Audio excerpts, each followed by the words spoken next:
Drama serial आफत में आज की एपिसोड में महक वरिशा को समझाते हुए कहती है कि वहाज भाई और मुख्तार भाई इन दोनों का तनाव सारा घर देख रहा है, बस एक छोटी सी चिंगारी की ज़रूरत है इन दोनों में आग भड़काने के लिए। वरिशा कहती है कि मामा जब तक मैं इन लोगों को ख़त्म नहीं कर दूंगी मुझे चैन नहीं मिलेगा। सबसे पहले मैं वहाज को मारूंगी क्योंकि मैं उससे सख्त नफरत करती हूँ, क्योंकि उसने मुझे ठुकराया है। उसके बाद मैं शिफा को मारूंगी और उस पूरे घर को तबाह बर्बाद करके रख दूंगी जिन्होंने हमारे चैन हमारा सुकून हमसे छीना है। उसकी मम्मा कहती है तुम फिक्र ना करो, जैसा तुम चाहती हो वैसा ही होगा, लेकिन जज्बाती होने का ज़रूरत नहीं है, आराम से सब कुछ करेंगे, सारा कुछ होगा, बस तुमने चुप रहना है। वो कहती है ठीक है मैं कुछ नहीं करूंगी, लेकिन आपने भी मेरी बात माननी है। वरिशा महमूद साहब को अपने साथ मिला लेती है और कहती है कि मुझे किसी ना किसी सूरत शिफा को मारना है। वो कहता है ठीक है तुम शिफा को मारने के लिए तैयार हो तो मैं भी उसको मारने के लिए तैयार हूँ, तुम बताओ क्या करना है। वो कहती है कि उसको गाड़ी के नीचे कुचल देते हैं। तो कहता है ठीक है।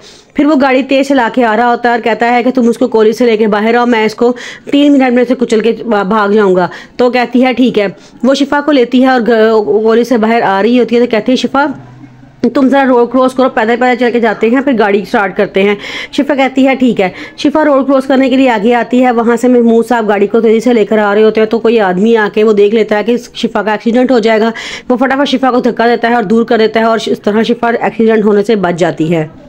वहाज का असिस्टेंट उसके पास आता है और कहता है कि आपके पास अब एक ही मौका है कि आप अपने पापा को मना सकते हैं, और वो मौका ये है कि आप उनके कारोबार संभालें, उनके डूबते हुए कारोबार को बचा लें, आप अपने पापा का इत्मीनान दोबारा से हासिल कर सकते हैं। वो कहता है कि तुम तो ठीक कह रहे हो, लेकिन मैं कैसे जो है सारा कुछ करूँ, मेरा दिल नहीं मानता, मेरे पापा ने मेरे साथ बड़ा बुरा सलूक किया। वो कहता है कि प्लीज़ एक दफ़ा अपने बाप दादा की जायदाद को बचा लें, मैं आपको बड़े ऑनेस्ट तरीके से मशवरा दे रहा हूँ, आपके पापा आपसे बहुत खुश हो जाएंगे और इस तरह हमें उस छुपे हुए ग्रोह का पता चल जाएगा वो कौन सा ग्रोह है जो हमारे खिलाफ साजिशें करता फिर रहा है, सिर्फ आपके हामी भरने की देर है।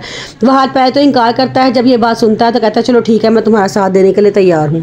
शिफा लोन में खड़ी होती है, वहाज उसके पास आता है तो शिफा उसे देख कहती है कि जब से मैं तुमसे अलग हुई हूँ ना मुझे इस बात का शिद्दत से एहसास हुआ है मैं तुम्हारे बगैर नहीं रह सकती थी। वहाज भी उससे माफ़ी मांगता है, कहता है मुझे माफ़ कर दो, मुझसे बहुत बड़ी गलती हो गई, मैं अपना सारा गुस्सा अपनी सारी फ्रस्ट्रेशन सिर्फ तुम पे निकालता था, ये सोचे समझे बगैर कि तुम पे क्या गुजरेगी। वो कहती है कोई बात नहीं, तुम परेशान थे, मैंने किसी बात का माइंड नहीं किया, अब मैं हमेशा तुम्हारे साथ रहना चाहती हूँ क्योंकि तुमने मेरी खातिर इतना बड़ा फैसला किया है, उस घर को छोड़ के इस घर में आ गए हो, मैं इस बात को कभी नहीं भूलूंगी। वो आज कहता है कि ठीक है अब तुमने कभी किसी की बातों में नहीं आना। वो कहती है ठीक है।